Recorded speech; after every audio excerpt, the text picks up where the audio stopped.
Hello, everyone, and we are back with some Jurassic World Evolution 2 news. All right, so here's my reason for not doing the recent news of that the Moza is going to have more of the land animal behaviors and somewhat more of the animation wise.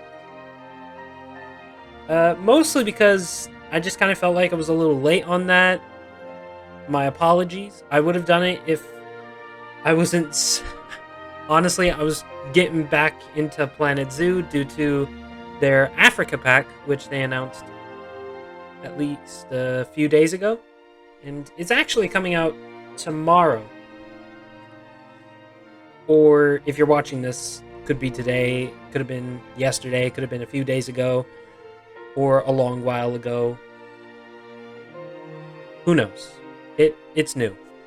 Anyways, so I know Best in Slot has already released information about this.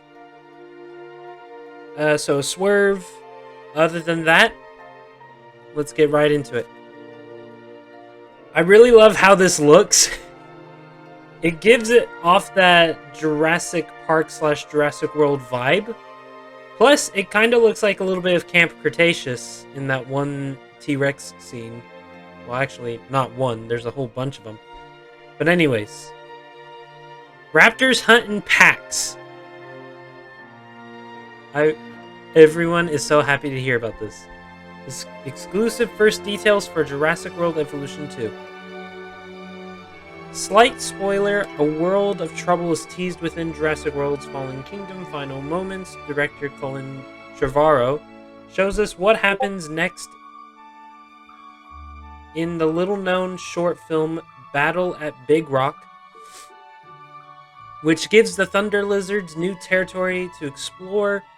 We'll wait until next June to see how this story concludes in Jurassic World Dominion, but can soon play through another of this story's chapters within the video game Jurassic World Evolution 2. Frontier Developments says that this sequel will have more of an authentic story that shows us what is happening within the United States. This isn't just a theme park building experience. You'll be pushed to contain dinosaur threats in different ways as this narrative unfolds. So I kind of have a feeling like what Best in Slot said a little bit earlier, and I think what Frontier gave us a little bit, like we'll have new ways of getting the dinosaurs.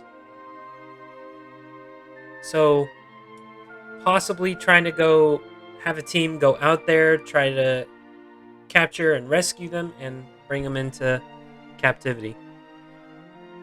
In a 30-minute hands-off demonstration of the game in action, Frontier shows me one of the environments set within the Northern Hemisphere. Snow-capped mountains stand tall over a sprawling lake flanked by a thick forest of pines. Sunlight dances across the water, leading the eye to another glimmer flickering off of a massive glass dome, which I quickly realize is a new aviary.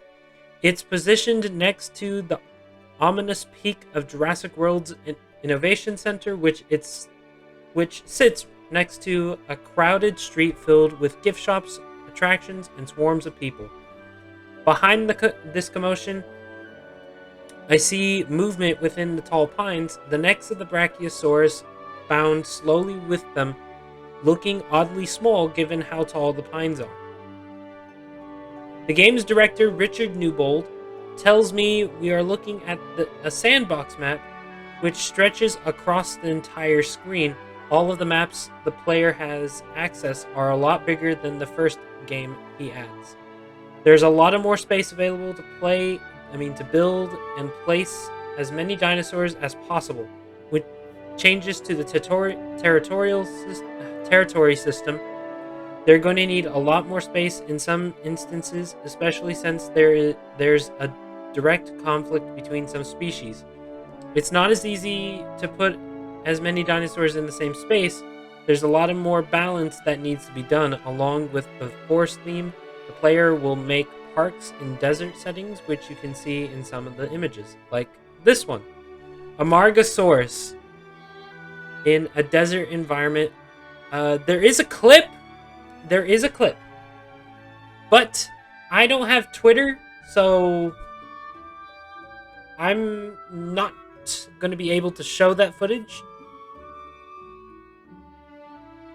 So any footage that has been shown today, you can check out Best in Slots, you can check out Swerves, you can check out theirs about like customization of aviaries and raptor packs confirmed. Like pretty much in those two, you guys can go check that out if you want. But let's keep going. The dinosaurs that you'll add to your park and enclosures are more realistic than they were in the first game. Newbold tells me that there are over 75 different species to unearth. Most are ground dinosaurs, but players can also add marine and flying reptiles as well. In my brief look at this sequel, I wasn't able to see the Tyrannosaurus Rex moves. See if the Tyrannosaurus Rex moves in new ways, or if it hunts more realistically. But I did see how it studies its habitat. Newbold hatches 2 Tyrannosaurus from Hammond Creation Lab, or the hatchery, and to much surprise, they emerged together, looking even more menacing than ever when standing next to each other. Their entry animation is a sight to behold. The Tyrannosaurus bodies are brown, but the crowns on their heads appear to be slightly red. Now, I did look at this a little bit earlier, but I didn't read all of it, just so that you guys know. So I know how this goes. The player will have more skins and colors to choose from when creating the dinos. I'm told each dino has roughly a dozen colors, along with 7 different patterns, holding true to the expeditions from the first game. Dino DNA is once again obtained from fossils. When eggs are synthesized, you can tweak the DNA to enhance social behaviors, make them more resilient to disease, less aggressive to rangers, and more. Rather than incubating one egg at a time, you can now generate a clutch of eggs as part of this editing phase. You are increasing or decreasing the chance of any of those traits manifesting, adds Newbold. Once you make that decision, you choose which ones you want to bring to maturity and release them all in one go as a group. So basically what was discussed before in Best in Slots video, where he was like trying to figure out, how are the raptors gonna, like, they discussed this with the raptors before, but it was through you have the hatchery, and all 3 raptors came out at the same time, and no one knew at that point that it was going to be like a clutch of eggs to where you can release them and all of them are going to come out. We didn't know that. Of course, that was earlier at the time. This came out around 8 o'clock EST time. Right now it's like almost 11 EST time. So that is a great way to actually have a lot of dinosaurs. Like, say you are on Sandbox. Say you're on Sandbox and you want to do like a wildlife site B in a type of way. Which I have a feeling National Jurassic's going to do that. I kind of want to do that too. Well, I mostly want to do that too. So that'll make it easy for us. Alright, moving on. When a dinosaur hatches from the lab, it won't immediately settle into a state of comfort or agitation, and will instead explore the habitat to see if there's an area that fits its needs. If that space is found, the dinosaur will claim that territory. So that's another thing. Dinosaurs, I don't think it's just dinosaurs, but I think like I have a feeling every animal in the game, including the pteranodons and the well, the flying reptiles and marine reptiles, I feel like every animal will have this territory system to where they try to find a place that fits their needs, and once they find it, they're like, "This is mine." Okay, you got that? Mine. Don't you dare touch that! Do not cross that line!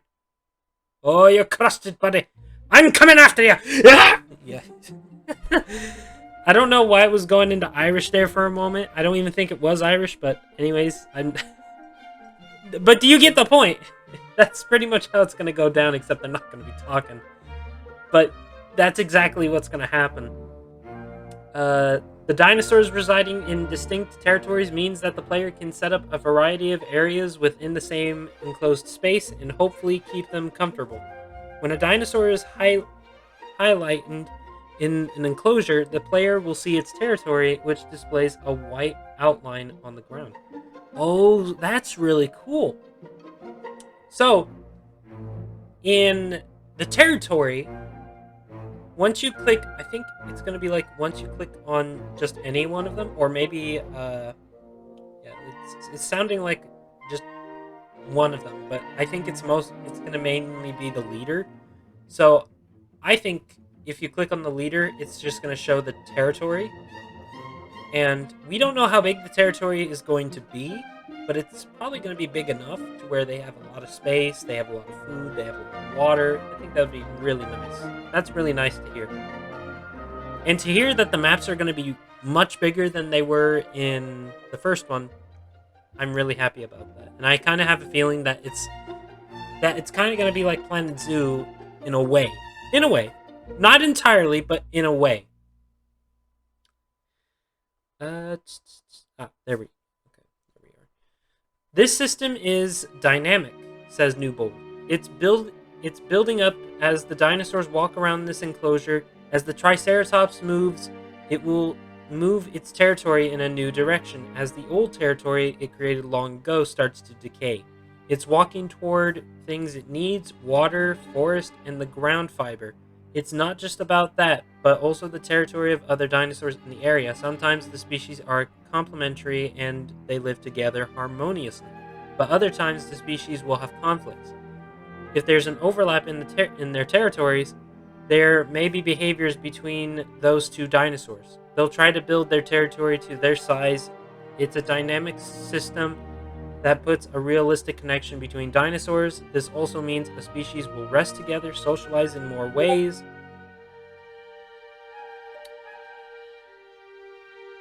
and act more like a herd in their defined space.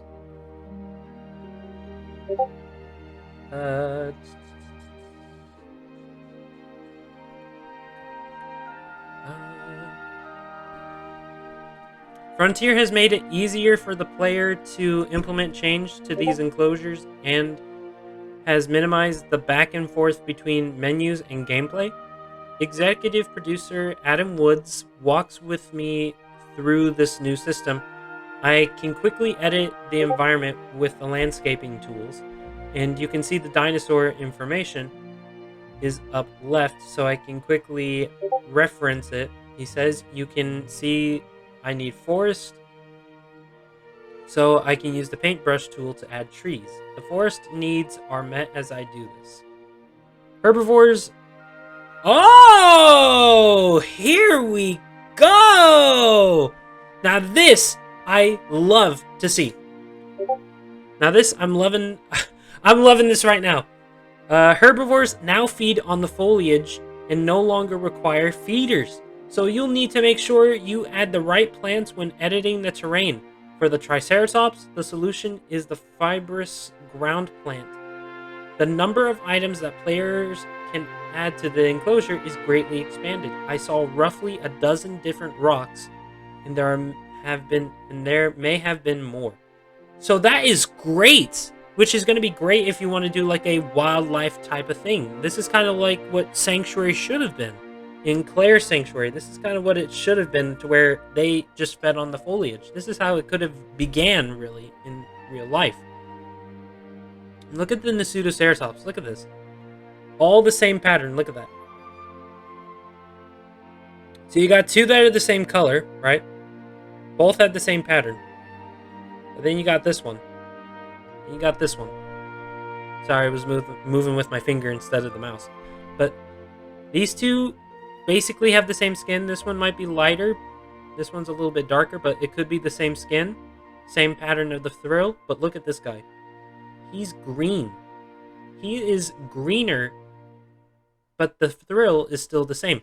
So what you will do for skins is that you'll choose the skin, but you'll also choose the pattern. So that's really cool. So it's not just, okay, we're going to choose this skin, and then boom, it's just going to look like this. They're not all going to look like this. You can do that if you want. Like, try to say, like, oh, there are males and females. These are the females, this is the male. You could do that. But I don't really think there are going to be males and females, because there's not going to be any breeding, as far as we know. So far, they've confirmed that they have... they've confirmed that there is no breeding, which is a shame. But with the clutch, it's not that much of a shame. I mean, it's a shame, but it's not that much, you know? It's kind of like a... Now with this whole clutch of eggs idea coming into it, and it's been confirmed, it has made things a lot easier in a way. So that's gonna be really... That makes me really happy to hear that. The enhanced enclosure design extends to the aviary, which can hold numerous flying critters, including the pteranodon, which I got to see emerge from a lab. Okay.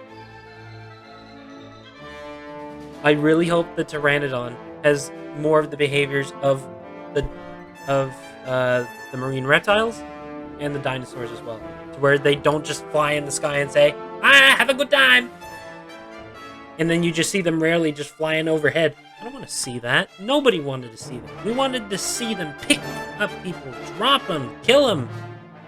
Or even some of the baby, or not baby, but even some of the dinosaurs too, like try to peck at them, try to pick a fight. Or try to get killed by them. But no, we just... I have a good time! But hopefully we get something better with this. But I'm so sorry. Let's try and see. Maybe they'll explain it in this. Let's see. 3 of them fly out together. Awesome. Each animated in different ways to give off the impression of a flock. Awesome. Their habitat is barren at first, which confirms about custom-made aviaries. But Woods dives into the editing tools to quickly add trees, water, and rocks to it. The size of the aviary is also determined by the player. More glass domes can be added freely, much like the fencing. To make the enclosure grow dynamically, if the pteranodons grow agitated, they can smash through the glass and fly around the park, potentially going after guests. The player will need to track them down and tranquilize them to get them back to where they belong. I asked if the ground dinosaurs could interact with the flying reptiles, and neither Woods or Newbold wanted to talk about it just yet, saying the answer will come closer to the late 2021 launch of the game. Guys, there it is. I don't want to be so loud, okay? But I don't want to be so loud, but there it is. That is basically confirmation that if they interact with the people, and we get to interact by tranking them, then that definitely means that the ground dinosaurs and possibly the marine reptiles can interact with the flying reptiles. That is basically a confirmation. Alright. I'm sorry, guys, but let's keep going. I didn't see any dinosaur fights in my demo. Oh. But I'm told the smaller variety will team up to take on larger beasts. Yes, that means raptors hunt in packs. Here we go. Predators, when taking Predators, when taking after their prey, will chase after them dynamically, adds Newbold. There's no stopping and starting. There's improvements to the fighting system as well, which we did get later on into it. If a dinosaur is injured, it may need to visit the paleo medical facility. Oh, that's something new. Because whenever in the first one, whenever they got injured, we just had to go trank them to heal them up. But now we get to put them in a vet area. That's really nice. Then the one new structure I see among the familiar ranger station, research center, park tour, and more buildings from the first game, this medical facility is white and has a large fenced-in area behind it where dinosaurs can be treated. You'll need to fly them in via helicopter. Okay, so basically kind of like the first one. If a dinosaur cannot be treated in the field, you'll need to bring it here. Okay, so either the vets will go to the dinosaur in the field, but if it can't be treated there, then you're gonna have to call a helicopter to have it picked up and take it over there.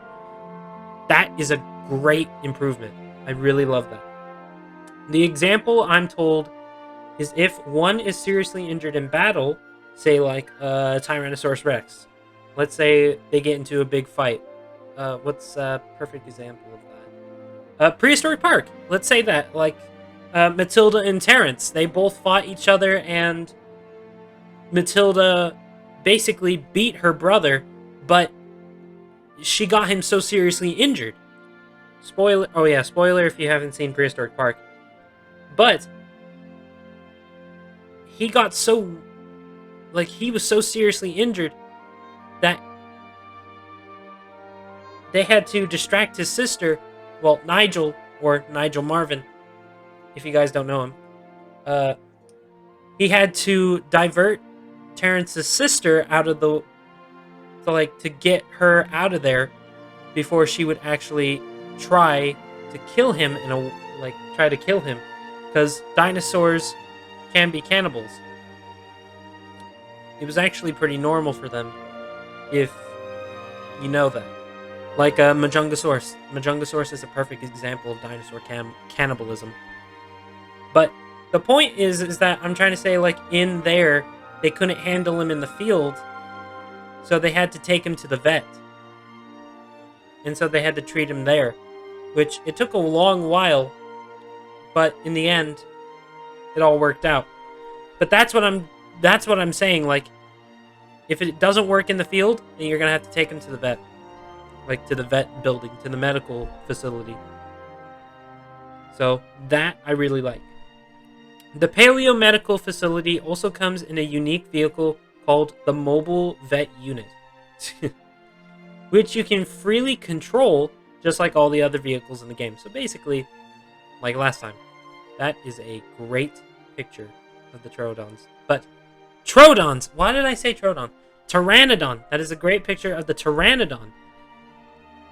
And now we can say that Best in Slot was right, because if you actually look to your left in the video, in the Twitch video, you can actually see like a little image right there next on the ground, and it kind of moves, and I saw that too, so it was a Pteranodon. Monitoring dinosaurs' health will be much easier through the implementation of the new Ranger Post, which looks to be a small shack that you can place anywhere in an enclosure. The Rangers use this station to perform welfare checks. The dinosaur vitals are not as clearly defined in the sequel. Wood says there's a bit of a fog of war to that information, and the player will need to keep tabs on it. The best way to do that is through the Ranger Post. So basically, remember when I said about, like, in my screenshot discussions, where it was with that Triceratops, and there was, like, that camera I was talking about? That's like the Ranger welfare. That's where the Rangers check on the welfare. That's the Ranger Post, in a way. But yeah, look at that Pteranodon. So this is the Jurassic World Pteranodon. This is not the Jurassic Park 3 Pteranodon, which I like those ones a lot better. But it's great that we're going to be seeing these two. It's really great. Significant enhancements are also being applied to guests, their behaviors, and the structures you can build for them. Each guest's mood is divided into 4 categories: adventure, standard, nature, and luxury. They will gravitate to areas that they seek the most. For instance, an adventure junkie will want to see carnivores. So Jurassic World Evolution 2 is kind of becoming is actually becoming like a good successor for Jurassic Park Operation Genesis. Jurassic World Evolution was supposed to be like that, but unfortunately, it didn't become the successor. So its sequel is becoming more of that successor. Because so far, of how it's sounding, this is its successor. Like, don't get me wrong, guys. No Jurassic Park builder game is going to defeat the OG original. Let me just put that right out there. Nothing is going to beat that. That is ultimate. Jurassic Park Operation Genesis, perfect. Evolution 2 is its successor. However, will it be just as good? No. But will it be even better? No. But will it be just as good? We'll see. That's what I meant to say. The player can tailor attractions and amenities to these specific groups. These 2 structures are fully customizable, right down to what they offer and how they look. With the click of a button, the base attraction can transform into an aquarium, bowling alley, cinema, arcade, spa, and you name it. The design of that building is also fully customizable. The facade, roof decoration, entrance location, signage, and immediate surrounding ground can be changed with a number of preset options for the ground. You can have trees, dinosaur skeletons, flags, and more. So yeah, we're getting more customizable buildings. We're getting more different types of buildings, and we're getting a lot of decoration, which a lot of people who like that, if you guys really love to decorate and try to be as creative as you can with guests and dinosaurs, well, guests and all the animals, say Planet Zoo or even Prehistoric Kingdom, that's a better example. Then there you go. For me, I'm more focused on the animals than I am on the decoration bit for the guests. But nevertheless, I am going to have to try and do what I can. I'm getting better, though. I've been working on my zoo. I've been working on a new zoo in Planet Zoo. And I just want to mention this before, because I don't want to really mention it in the showcase that I'm wanting to do tomorrow for the Africa Pack. And what I'm going to say is that showcase, yes, I know it's Jurassic June, but that Planet Zoo Africa Pack showcase is a one-time pass for this month. The color of all the items can be also altered. If you want your shop to be hot pink, so be it. If you want each piece to be a different color, you can do that too. The range of color is extensive, allowing for specific shades to be picked from a wheel. We spared no expense. Just imagine if they put that there. That would have been amazing. Okay, I'm going to get to this in a moment, but let's finish this area. During my demo, Woods and Newbold were positioned in the lower left, covering up most of the display where the park rating was in the first game. I didn't get to see what was there, but when Woods moved his arm, I saw a series of arrows. I asked if the player could speed up time, and Newbold responded, "There are some time controls We allow the player to pause time and also speed up time if a problem arises in the park. Those time controls may be disabled until that issue is taken care of. So yeah, basically like Planet Zoo and in Prehistoric Kingdom, you're going to be getting that time scale as well. So that's really cool. One of the new threats to the northern region is a snowstorm. Heck yes. Which covers the ground in snow and can create problems all across the park, such as losing power. That is amazing. I love that we're getting that. All right. Don't pay attention to the bottom bit. Let's pay attention to the bracket. Look at the skin. It's like a bluish gray. I love it. And I don't even know what this is. This is, oh, you know what? I think I know now. This is probably the paleo stuff that it needs to eat. Oh, that's good. Well, they said that they can eat the foliage, so this is probably the foliage that you need to put in, like a more paleo type of plant, you know? Or they could eat from the trees, which will be amazing. But yeah, take a look at that. That is a beautiful screenshot. I would have loved it just to have it standing, but that is a beautiful screenshot. Look at that mountain. Look at the aviary. That's beautiful. Look at the environment. Like, you can barely see the fence. Look at the environment. It looks nice. It looks good. All right, moving on. Up.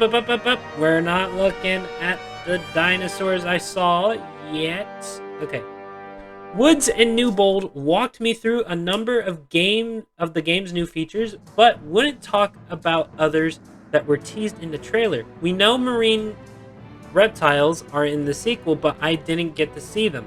The Mosasaurus Lagoon will have to be huge, but what else can we add to it? And how customizable will it be? What other marine reptiles, leave it alone, are in the game? I know what it says, leave it alone. Can they leap up and eat land dinosaurs? We really need to know the answer to that last question. I would love for that to happen.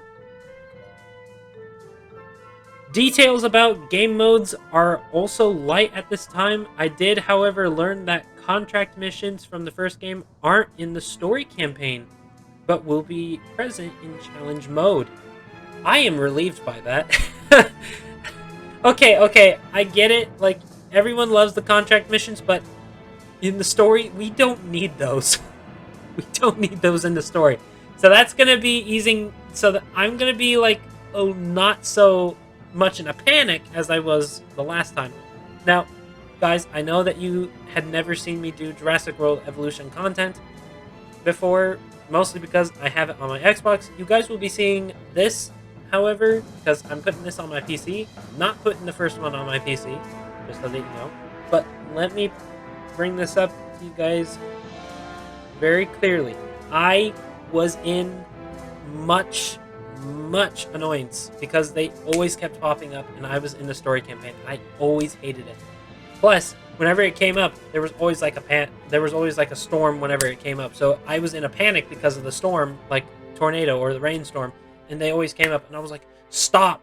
Please, stop. I'm trying to fix all this stuff here and you're not letting me do all this stuff." It was annoying. It caused a panic for myself. I'm so glad it's not in the story. I'm so glad it's not in the story because now I can relax even more and pay attention to what happens in the park. Well, more in the sanctuary, but you get the idea. Which, some of you actually might get the idea of why I'm saying that. Like, you guys might understand that as well. But some of you probably are like, okay, well, I didn't have that much of a problem, but I understand. But it was not good for me, guys. Even now, if I play it and it just mentions it, I'm just like, no, I don't need to do it. There's no point for me to do it. So I'm glad it's not going to be in the story campaign. Challenge mode. I don't really know the whole purpose. They might do the whole skin thing again. Trust me, I have not won any of those skins in the challenge mode because I tried to do it once, but I was like, you know what? No, I'm just going to keep doing sandboxes. Heck, I don't even do the challenge mode in Planet Zoo. So it's like, okay, there's no point. You know what? We already saw them. Anyways, details about game modes are also light at this time. Oh, no, I already read that. Sorry. Jurassic World Evolution is coming. Evolution 2 is coming to a PlayStation. Coming to PlayStation. Both PlayStations. Both Xbox. And PC. Frontier says they have nothing to say at this time about a Switch version. Not getting on Switch. Details are also scarce for the new generation versions, but I'm told they will be enhanced. I walked away from my demo impressed by the changes that Frontier is implementing. It looks to be a much deeper experience than before that gives the player a variety of new toys to use with less hassle. I can't wait to see that darn Mosasaurus. Me too. And how the story will be handled. Here's hoping that they give us a look at these aspects of the game soon. And dinosaurs that he saw, he or she, Acrocanthosaurus, nice. I hope they actually do a redesign of it. Really hope they do. Allosaurus, knew that was coming. Amargasaurus, we all knew that. Ankylosaurus, we all knew that. Baryonyx, yeah, kind of. Brachiosaurus, we knew. Camarasaurus, didn't really think that was going to be in it, okay, but okay. Nasutoceratops, we knew. Pteranodon, we knew. Stego, we knew. Tri, we knew. And Rex, we knew. Okay, so that's pretty much it. So that's all I'm going to have to say, except that's going to be really interesting to do. This probably was like 40 minutes, but I'm going to try and edit as much as I can. Probably edit out all the talking bits, but other than that, I hope you guys enjoyed the video and enjoyed the news. I know I enjoyed the news. I hope you guys are as hyped as me. Please like, comment, and subscribe. And I'll see you guys on Planet Zoo.